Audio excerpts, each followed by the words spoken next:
Bismillahirrahmanirrahim.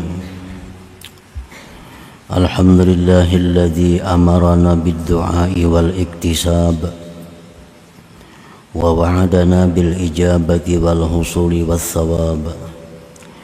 Ashhadu an la ilaha illallah wahdahu la syarika lahul wahhab wa ashhadu anna sayyidana Muhammadan abduhu wa rasuluhul awwab.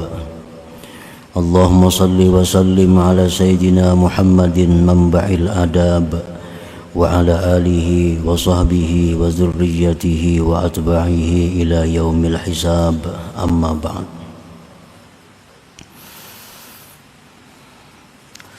Yang kita hormati dan kita cintai para habaib dan para alim ulama, para muhibbin, hadirin hadirat rahimakumullah. Alhamdulillah, puji syukur kita haturkan kehadirat Allah yang selalu melimpahkan nikmat dan anugerahnya kepada kita.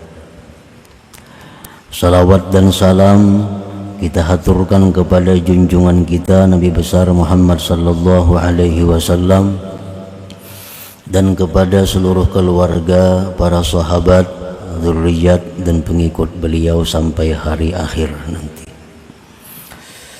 Para muhibbin rahimakumullah, al-hikmatu tsalitsatu was-sab'un minal hikamil ataiyah. Qala al-Imam Ahmad ibnu Athaillah As-Sakandari rahimahullah wa nafa'ana bi ulumih.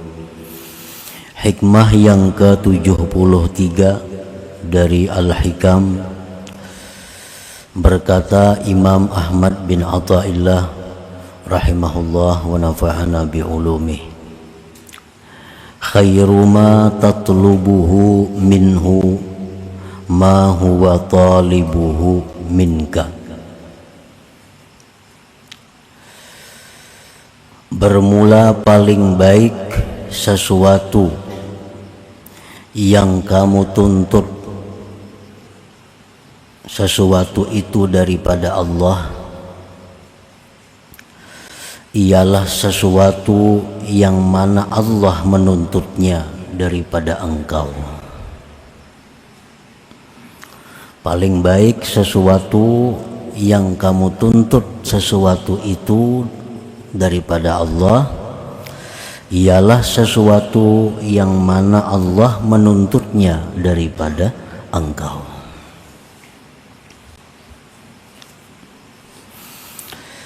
Maksudnya adalah khairu ma tas'aluhu minallahi ta'ala huwa ma amarakallah aw rasuluhu bisu'alih.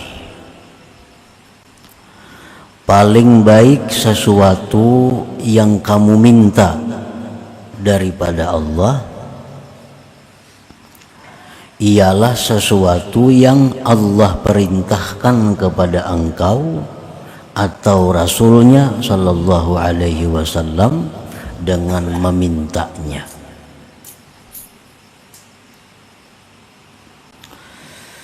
Sebagaimana kita mengetahui bahwa Allah subhanahu wa ta'ala memerintahkan kepada kita untuk berdoa,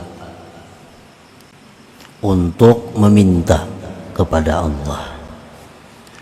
Dalam Al-Quran disebutkan, ud'uni, berdoalah kalian kepadaku, mintalah kalian kepadaku. Nah, itu perintah Allah agar kita minta kepada Allah. Minta apa kita kepada Allah? Minta sesuatu yang Allah perintahkan kita untuk memintanya. Minta kepada Allah akan sesuatu yang Allah perintahkan kita untuk memintanya itu. Nah, jadi dengan demikian dalam satu doa itu ada dua perintah yang kita laksanakan. Dalam satu permintaan kepada Allah ada dua perintah yang kita perbuat. Pertama yang kita laksanakan, yang kita perbuat adalah doa, itu perintah Allah. dan isi doa itu pun perintah Allah. Jadi terlepas daripada doa kita itu dikabulkan oleh Allah apa yang kita minta, yang penting kita sudah dapat 2 pahala. 1 pahala doa, 2 pahala isi doa itu. Khairu ma tas'aluhu minallahi ta'ala huwa ma amarakallah aw rasuluhu bisu'alih. Khairud du'a ad-du'a alladhi 'allamakallah aw rasuluh. Paling baik doa ialah doa yang diajarkan Allah dalam Al-Quran dan doa yang diajarkan Rasulullah sallallahu alaihi wasallam di dalam hadisnya atau sunnahnya. Jadi sebelum kita minta kepada Allah sesuatu, sebelum kita minta kepada Allah sesuatu, kita harus tahu dahulu sesuatu yang kita minta itu apakah diperintah oleh Allah memintanya. Nah, apabila sesuatu itu memang diperintah Allah untuk memintanya, maka itulah paling baik permintaan kita kepada Allah. Nah, apabila kita minta sesuatu kepada Allah, maka kita mesti tahu dahulu adakah sesuatu itu diperintah Rasulullah untuk memintanya? Apakah pernah Rasulullah minta seperti apa yang kita minta itu? Nah, bila mana doa kita itu isinya pernah diminta Rasulullah kepada Allah, nah maka itulah sebaik-baik doa kita. Itulah sebaik-baik doa. Jadi seolah-olah tidak ada ikhtiar dari kita dalam memilih isi doa. Tidak ada kehendak dari kita isi doa itu. Nah, jadi isi doa itu permohonan itu memang disuruh Allah kita memohon itu. Nah, memang disuruh Rasulullah kita minta itu kepada Allah. Nah, itulah sebaik-baik doa, sebaik-baik permintaan kepada Allah Subhanahu wa ta'ala. Fa'lam ayyuhal murid anna minad du'a ma huwa kufrun. Ketahuilah wahai murid bahwasanya di antara doa itu ada yang kafir. Orang tuh berdoa dengan doa itu jadi kafirnya.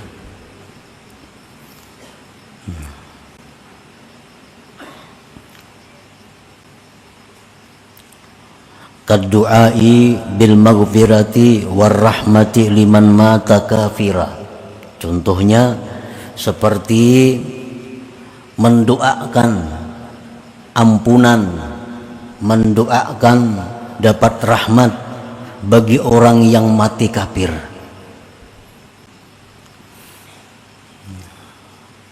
Orang tuh mati kafir, didoakan mudahan ini dapat rahmat. Nah, mudahannya diampuni Tuhan. Itu kita jadi kafir jadinya. Nah,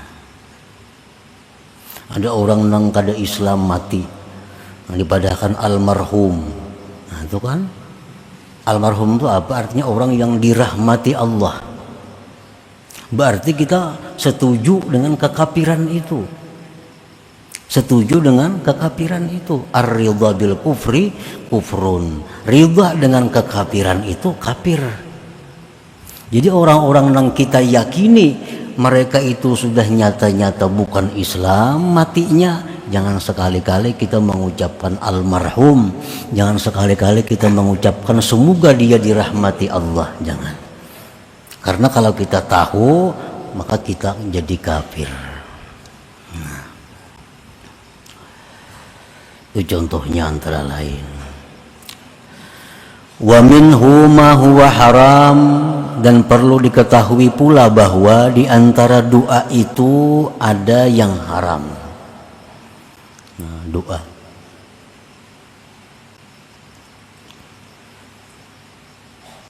kad doai bisalamati wan najah limaksiatin. Seperti contohnya mendoakan selamat, mendoakan sukses bagi suatu kemaksiatan. Nah, ini doa kita itu bukan jadi pahala, tapi justru sebaliknya haram. Kita mendoakan keselamatan, mendoakan kesuksesan bagi suatu kemaksiatan. Umpamanya di kampung kita ada orang maulah acara maksiat, didoakan mudahan karena apa-apa berhasil sukses. Nah, di kampung kita ada acara-acara yang sifatnya maksiat, didoakan mudahan itu manang, mudahan yang ini kalah. Nah, itu bukan jadi pahala doanya, tapi doa itu adalah haram karena mendoakan keselamatan, mendoakan keberhasilan bagi suatu kemaksiatan.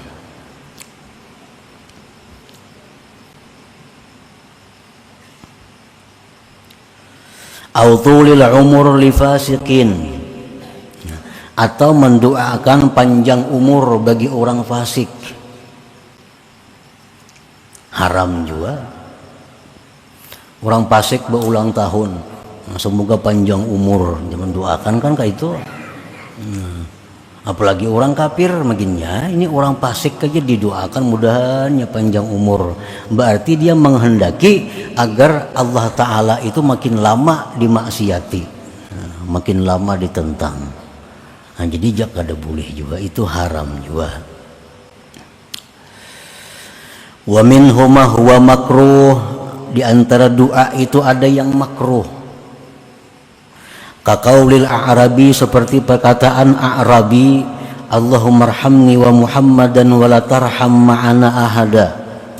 Seorang a'rabi, orang dusun, berdoa. Nabi kita mendengar, ini tuh berdoa. Isi doanya, ya Allah, sayangilah aku dan Nabi Muhammad, jangan disayangi yang lainnya. Nah, membatasi rahmat Allah. Ya Allah, sayangi aku dan Nabi Muhammad dan jangan yang lainnya. Nah, itu makruh doa seperti itu. Wa qayyas 'alallah ma la ya'lam khairahu wa syarrahu fil 'aqibah, dan seperti dia berdoa kepada Allah, meminta kepada Allah sesuatu yang dia tidak tahu baik dan jahatnya di kemudian hari. Nah, ini yang banyak kita melanggar. Mudahan kena jadi orang sugih. Itu makruh.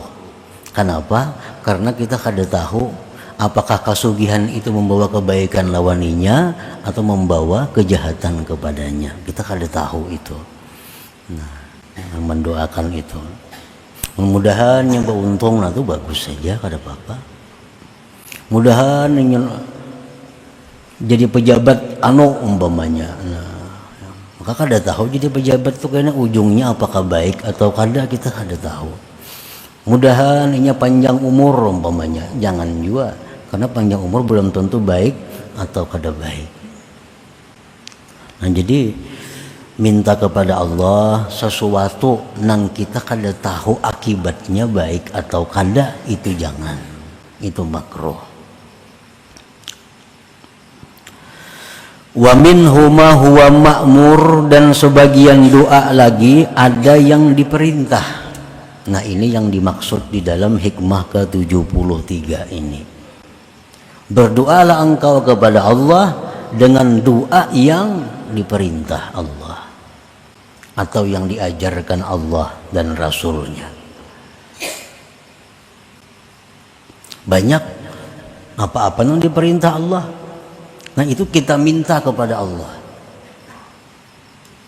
Contohnya pertama, kaddu'a bi ghufraniz dzunub.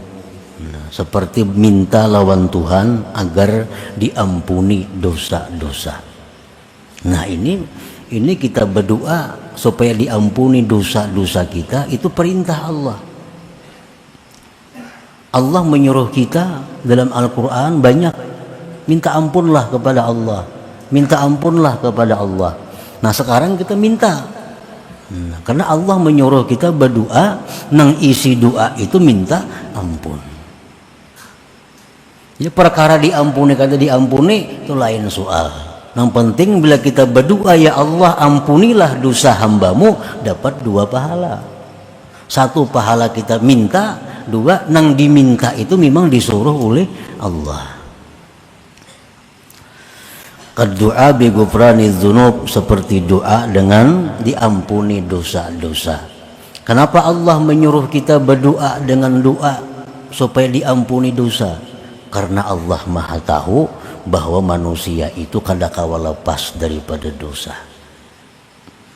Baik nang di pasar, baik nang di rumah, baik di masjid, baik di majelis taklim, kadangkala lepas daripada dosa itu. Nah, coba yang Allah minta kepada kita adalah minta ampun kepadanya, minta ampun kepada Allah. Kita jangan berdoa ya Allah umpamanya selamatkan hamba dari dosa, jangan minta itu sudah Nabi ampunnya.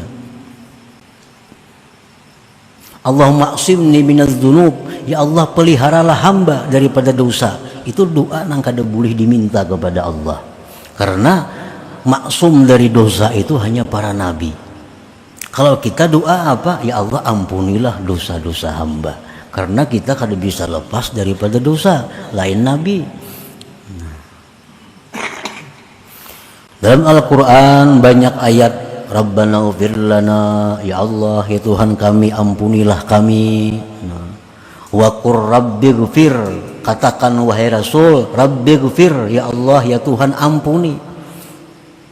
Nah jadi kalau kita berdoa dengan doa supaya diampuni, itu doa yang paling tepat, karena kita memang disuruh Allah untuk minta itu. Yang kedua contohnya wa ilmin nafi', minta ilmu kepada Allah. Minta ilmu kepada Allah, itu Allah menyuruh kita. Nah, karena ilmu itu sangat luas, ilmu itu kada terkira luas, hanya Allah yang meliputinya. Dan setiap saat kita disuruh minta ilmu, minta ilmu, minta ilmu, walaupun sudah kita bergelar umpamanya apa profesor kah, tetap disuruh Allah minta ilmu. Allah berfirman dalam Al-Quran, wa qur rabbi zidni ilma, katakanlah rabbi zidni ilma, ya Allah tambahkan kepadaku ilmu. Tentu ilmu yang bermanfaat, ilmu yang membawa kita selamat dunia dan akhirat, itu yang kita minta. Jadi kalau kita minta kepada Allah, minta diberi ilmu yang bermanfaat, minta tambahan ilmu, permintaan kita sesuai dengan yang diperintah Allah, sesuai dengan yang diajarkan Rasulullah Sallallahu Alaihi Wasallam. Yang ketiga contohnya yang mana kita disuruh berdoa itu wa amalin makbul, minta supaya amal ibadah kita ini diterima.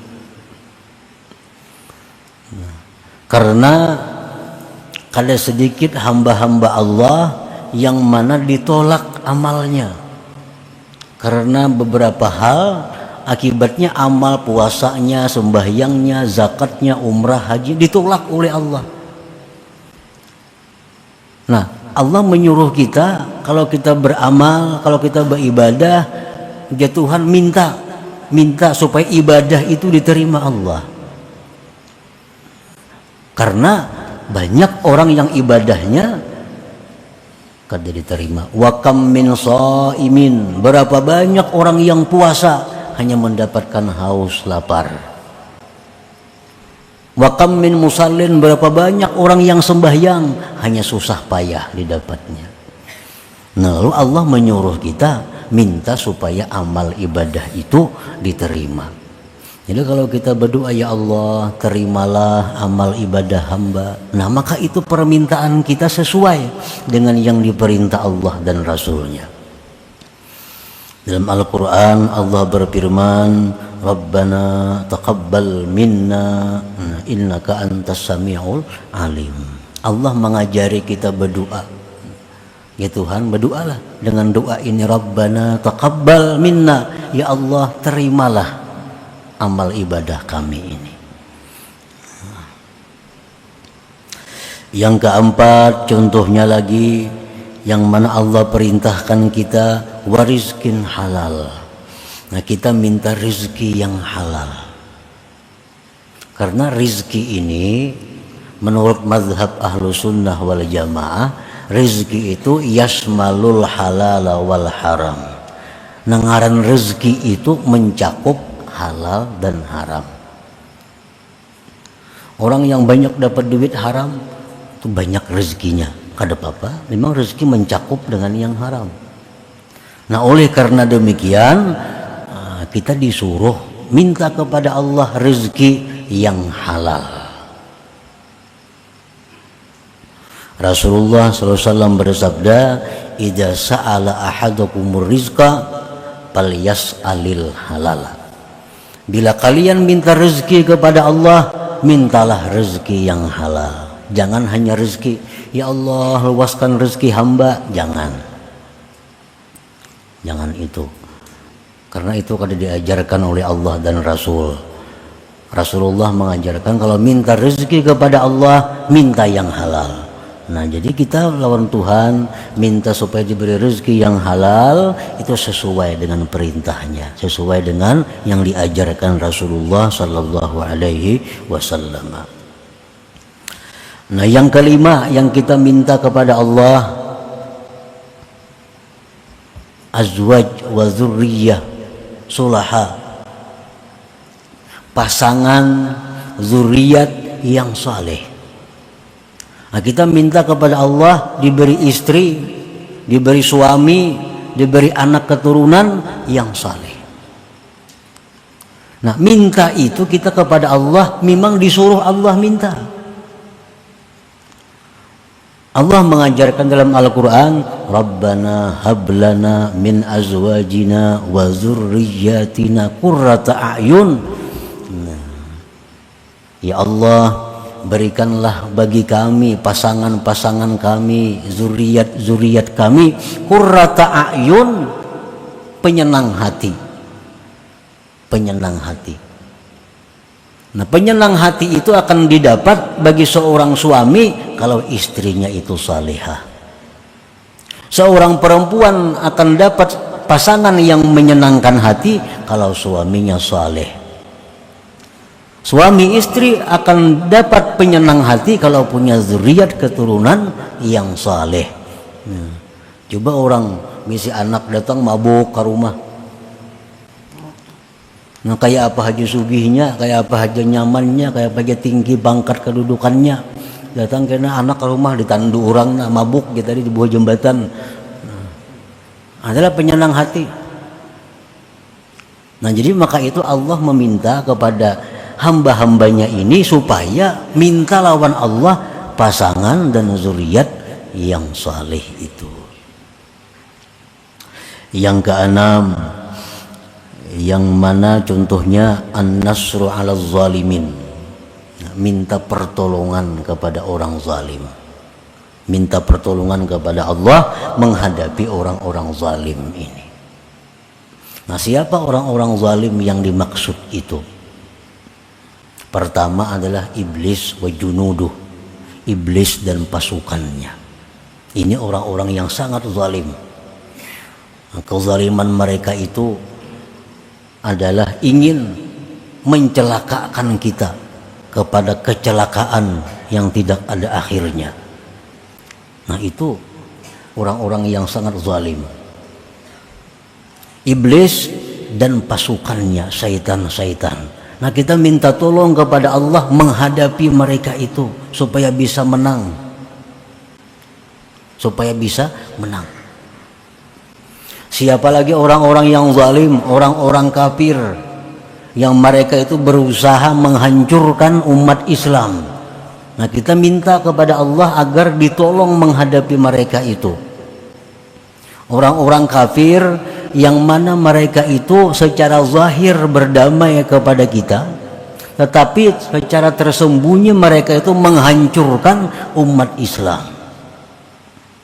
orang-orang kafir yang membuat sabu-sabu, orang-orang kafir yang membuat heroin, itu orang-orang kafir yang berusaha menghancurkan moral umat Islam.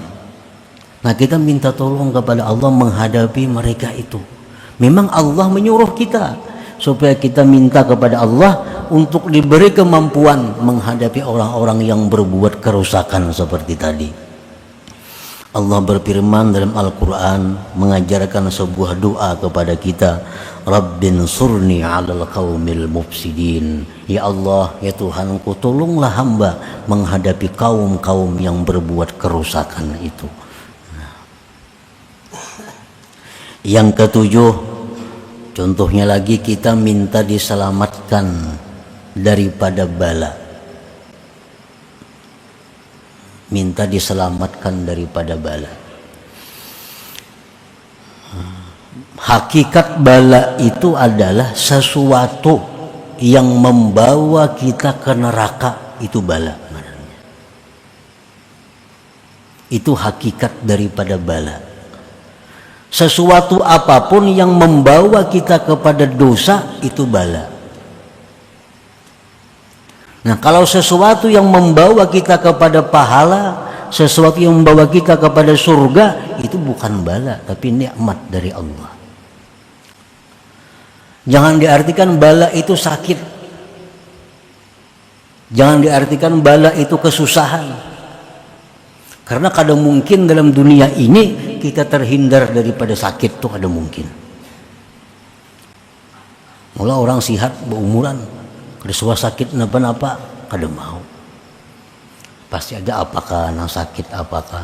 Jadi kita minta diselamatkan daripada bala itu, minta sesuatu kepada Allah agar diselamatkan kita daripada hal-hal yang membawa kepada dosa.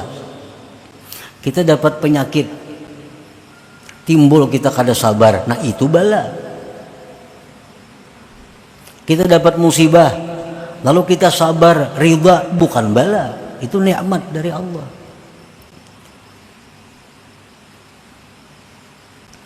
Nah, Rasulullah sallallahu alaihi wasallam bersabda, "Idza sa'altumullah fas'alul afwa wal afiyah." Ujar Nabi, kalau engkau minta kepada Allah, mintalah kemaafan dan afiyah. Nah, afiyah itu sesuatu yang sihat, rohani dan jasmani, sesuatu yang selamat rohani dan jasmani. Jadi afiat itu lebih daripada sihat. Kalau sihat itu hanya jasmani, tapi kalau afiyah sihat rohani dan jasmani. Itu yang kita minta kepada Allah. Yang kedelapan, contohnya kita minta kepada Allah tulul umur wa husnul amal. Nah, kita minta kepada Allah dipanjangkan umur, dibaguskan perbuatan, supaya banyak pahala. Rasulullah SAW bersabda, khairun nas man tala umuruhu wa hasuna amaluhu. Ujar Nabi, paling baik manusia itu yang panjang umur, baik amal perbuatannya.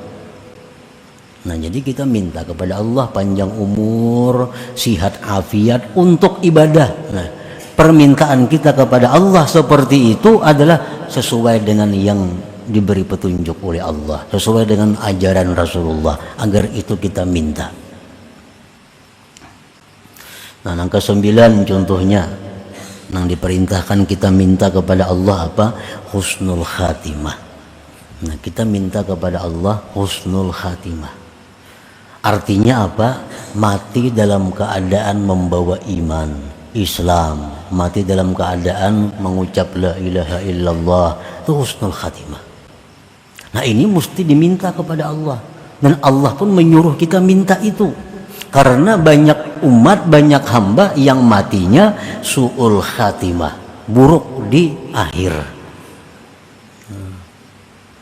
Bukan hanya zaman sekarang, zaman Nabi pun banyak, ada beberapa sahabat yang buruk akhir. Ada sahabat Nabi yang begitu hebat berperang, tapi Nabi kita mengatakan huwa finnar, itu masuk neraka aja Nabi kita tuh. Sahabat ini bingung, wah makanya berperang, umpat fisabilillah, begitu banyak membunuh orang kafir. Tapi Nabi mengatakan huwa finnar, dia mati masuk neraka. Lalu sahabat ini meneliti, mengintai gerak-gerik laki-laki tadi. Nah, begitu dia berperang orang kafir, membunuh orang kafir, lalu dilukai oleh orang kafir. Si laki-laki tadi dilukai oleh orang kafir. Rubuh. Nah, kada tahannya menyandang sakitnya itu karena pedang orang kafir. Diambilnya pedangnya seorang, dicokakannya ke parutnya. Nah, mati dalam bunuh diri jadinya. Oh, dia sahabat bujur ke Nabi madahkan huwa finnar, dia mati masuk neraka. Nah, ini su'ul khatimah. Padahal sahabat Nabi, padahal berperang lawan Nabi. Nah, begitu riskannya ini masalah khatimah ini, Allah menyuruh kita minta husnul khatimah itu. Dalam Al-Quran, wa tawaffana muslimin, ya Allah, matikan kami dalam keadaan Islam. Nah, yang ke-10 yang kita minta kepada Allah adalah dukhulul jannah bighairi hisab. Masuk surga itu kada bahisab. Masuk surga itu kada singgah ke neraka. Nah, karena orang nang mati husnul khatimah itu bisa aja ke neraka dulu. Karena direndam di neraka, hanya dibangkit ke surga. Jadi jangan hanya minta husnul khatimah. Nah, husnul khatimah itu bukan jaminan langsung ke surga, kada. Husnul khatimah artinya sekada-kadanya dia mati dalam Islam. Nah, kalau mati dalam Islam, bagaimanapun dosa banyaknya, satu saat akan dipindah ke surga. Tapi ke neraka dahulu. Nah, oleh karena itu kita tutup permintaan kepada Allah dengan mati masuk surga tanpa melalui neraka. Ini ada nang 500 tahun dulu di neraka. Kayaknya hanya diangkat. Himba diangkat, ini latak nih, hirang. Ngarannya jahannamiyun, orang mantan jahannam. Lalu di neraka diangkat, masuk surga kada boleh orang awak hirang kayak ini. Orang surga bunga-bungas. Jadi dimasukkan dulu ke nahrul hayat. Nah, dinyelamakan dulu situ. Nah, dinyelamakan oleh malaikat, diangkat. Nah, hanya putih bercahaya kayak umur 33 tahun. Walaupun mati umur 70 orangnya. Nah, masukkan ke sumur hayat tadi diangkat. Nah, jadi umur 33 bercahaya sudah. Nah, hanya boleh masuk ke dalam surga. Islam dia matinya cuma di neraka ratusan tahun. Nah, kita minta kepada Allah jangan nang kayak itu. Jangan singgah di neraka itu. Nah, minta masuk surga kepada Allah tanpa dihisap, tanpa ada kesulitan macam-macam. Nah, itu pun Allah mengajari kita minta seperti itu dengan doa yang hari-hari kita baca. Rabbana atina fid dunya hasanah wa fil akhirati hasanah. Dan pada akhirat itu kebaikan. Kebaikan akhirat apa? Kada singgah di neraka. Wa qina adzabannar, peliharalah kami daripada azab api neraka. Nah, jadi kalau kita minta kepada Allah sesuatu nang memang itu disuruh oleh Allah minta, umpamanya kada kabul, dapat 2 pahala. Amunnya kabul itu bujur-bujur rahmat Allah. Tapi kalau kita doa kepada Allah dengan doa yang makruh, apalagi doa yang haram, lalu kabul, itu istidraj ngarannya. Lanjuran, ya Allah jadikanlah hamba orang yang sugih ya Allah umpamanya. Padahal makruh berdoa seperti itu. Kabul jadi orang sugih, itu lanjuran Allah. Setiap lanjuran itu pasti akan berakibat susah, pasti akan berakhir penderitaan. Itu ngarannya istidraj, lanjuran. Nah, para muhibbin rahimakumullah, banyak sekali apa-apa yang disuruh Allah kita minta kesabaran. Allah menyuruh, ya Tuhan, mintalah kepadaku kesabaran, mintalah kepadaku petunjuk, mintalah kepadaku taufik dan lain-lainnya. Nah pokoknya sebelum kita minta kepada Allah sesuatu, kita pastikan dahulu sesuatu itu apa disuruh Allah minta atau kada. Ada orang punya banaikan sekolah, nak berlulusan jadi pegawai, nah minta doakan mudahan lulus. Kada kawa didoakan mudahan lulus. Ini melulus bisa saja kayaknya berbahaya orang ini. Nah, jadi kalau hendak juga minta yang macam itu kepada Allah, ya Allah, nah pulan bin pulan lulusakan hanya sekolah kalau itu baik baginya. Nah, tambahi itu. Pengumuman kada lulus berarti baik kada lulus ini artinya. Baik kada lulus. Jadi tambahi dengan ta'likul khair, dengan ta'lik kebaikan. Ya Allah, jadikanlah hamba orang yang sugih kalau itu baik buat hamba. Ya Allah, sihatkanlah jasmani hamba, sihatkanlah, sembuhkanlah penyakit hamba jika itu membawa kebaikan lawan hamba. Karena kada sedikit manusia yang begitu garing baik. Nah, garing, tasbih jadi tangan. Sudah sigar, kada ingat lagi di tasbih. Baik garing berarti nih. Nah, jadi minta kepada Allah kesehatan jika itu kebaikan untuk hamba. Jadi kalau kita kada tahu nang kita minta nih akibatnya baik atau kada, nah tambahi doa itu. Ya Allah, nah ini hamba ada urusan ini, maka biriskanlah urusan ini jika itu membawa kebaikan kepada hamba. Nah dengan demikian kada termasuk yang makruh kita minta kepada Allah Subhanahu wa taala. Nah selanjutnya yang ke-74 ila hadratin Nabi sallallahu alaihi wasallam al-Fatihah. Ar-Rahman ar-Rahim maliki yaumiddin iyyaka na'budu wa iyyaka nasta'in ihdinas siratal mustaqim. Ya Allah biha ya Allah biha ya Allah bihusnil khatimah. Allah biha ya Allah biha ya Allah bihusnil khatimah. Ya Allah biha ya Allah biha الله بحسن الخاتمة فيا أيها الرجل منه شفاعة صلوا عليه وسلموا تسليما اللهم صل وسلم وبارك